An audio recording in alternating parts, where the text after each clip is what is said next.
नमस्कार, आप देख रहे हैं फरीदाबाद खबरनामा। मैं हूं रविंद्र कुमार और आज पहुंचे हैं एसीपी कार्यालय sector 30 Faridabad.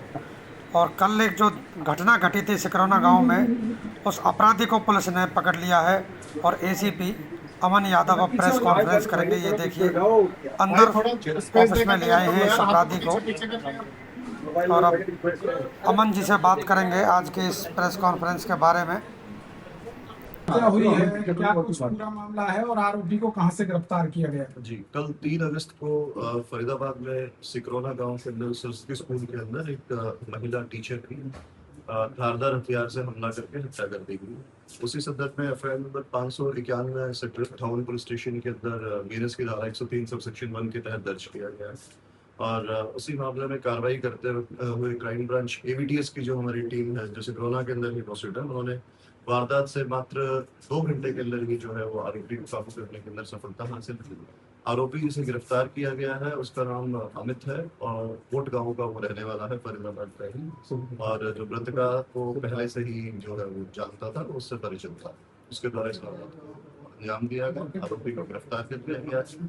During police remand अब उससे सख्ती से पूछताछ की जाएगी। माननीय न्यायालय में पेश करके उसका पुलिस रिमांड लिया जाएगा और जो रिकवरीज है की जाएगी। कारण क्या रही? जैसे मैंने बताया कि जो मृतका है वो पहले आरोपी अमित के ही गांव के अंदर एज टीचर काम करती थी। वहां से वो पहले से उससे जानता था और अमित लगातार उस महिला का पीछा कर रहा था। वो उससे पीछा छुड़वाना चाह रही थी। उसने उसको पुलिस में शिकायत करने की भी धमकी दी थी। जब से उसने उसे इस तरीके की धमकी दी थी, उसके बाद उसने उसके साथ इस तरीके की वारदात की। जबरदस्ती उसको पीछा कर रहा था और जब उसने शिकायत के बारे में कहा कि मैं तुम्हारे बारे में शिकायत करूंगी, तो उसने इस वारदात पर प्रयास किया। कहां से गिरफ्तार इसको किया गया? जो आरोपी है उसको सिकरौना के पास से ही गिरफ्तार कर लिया गया था। वारदात से मात्र 2 घंटे। एसीपी साहब काम क्या करता है? आरोपी जो है 21 वर्ष का है। इसका पुराना कोई क्रिमिनल रिकॉर्ड नहीं है। ये दूध बेचने का काम करता है और वहीं आसपास के इलाके के अंदर दूध बेचता है। एसीपी साहब, इसमें लड़की ने पहले 2 बार शिकायत दे चुकी है पुलिस में और उसके जो है क्या नाम, उसके बावजूद भी उस पर कोई कार्रवाई नहीं होती। तो इतना बड़ा हादसा नहीं होता अगर कार्रवाई नहीं जाता। जो इन्होंने अगर पहले कोई भी शिकायत दी थी, तो जैसा आपने बताया है उसमें उनके द्वारा कोई कार्रवाई नहीं करवाने के बारे में कहा गया था। और अगर कोई कार्रवाई इस तरीके की शिकायत दी जाती है, डेफिनेटली उसको कार्रवाई। कितने समय स्कूल में भी इतनी देर तक ये खड़ा रहा है, स्कूल प्रशासन ने भी कोई ऐसा शोर नहीं मचाया, इस तरीके का कोई सिक्योरिटी भी इतनी नहीं थी।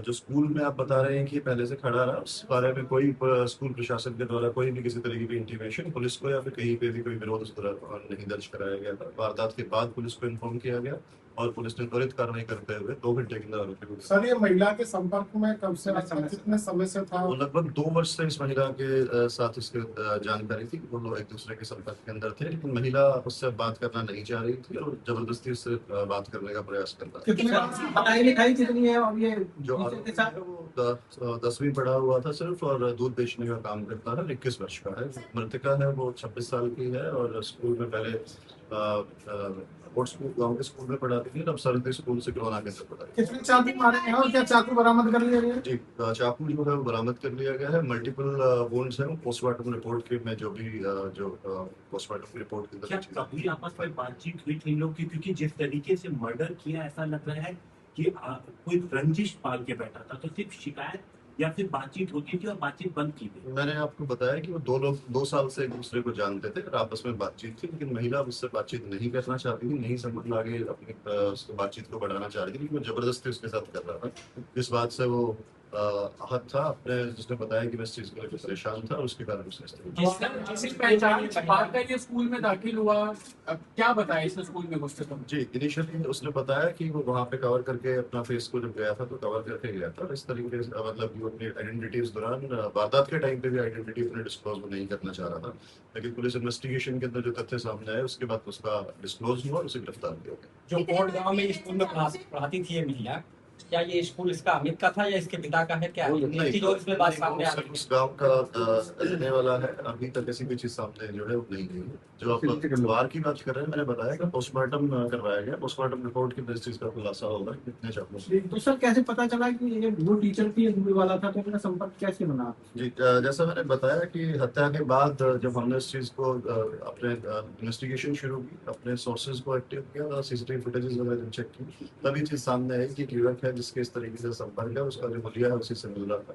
और फिर उसे जब गिरफ्तार किया गया तो गिरफ्तार करने के बाद उसे जो रंजिश का कारण और जो पीछे के जो संबंध थे वो सारे डिस्क्लोज किए। और ये स्कूल तक पहुंचा था, किस वाहन से पहुंचा था, कौन लोग इसके साथ थे? बताया जा रहा है कि 2 मोटरसाइकिल थी। नहीं, ये बाइक पे था, अकेला था और पहले से उसको पहले से उसका आने जाने का मृतका का रूटीन पता था और पहले से वहीं था। तो क्या लिविंग में भी रहती थी क्या कभी इसके नहीं, साथ? किसी कोई चीज आज की खबर को ज़्यादा से ज़्यादा शेयर करें। आप देखते रहिए फरीदाबाद खबरनामा। मैं हूं रविंद्र कुमार। नमस्कार, धन्यवाद।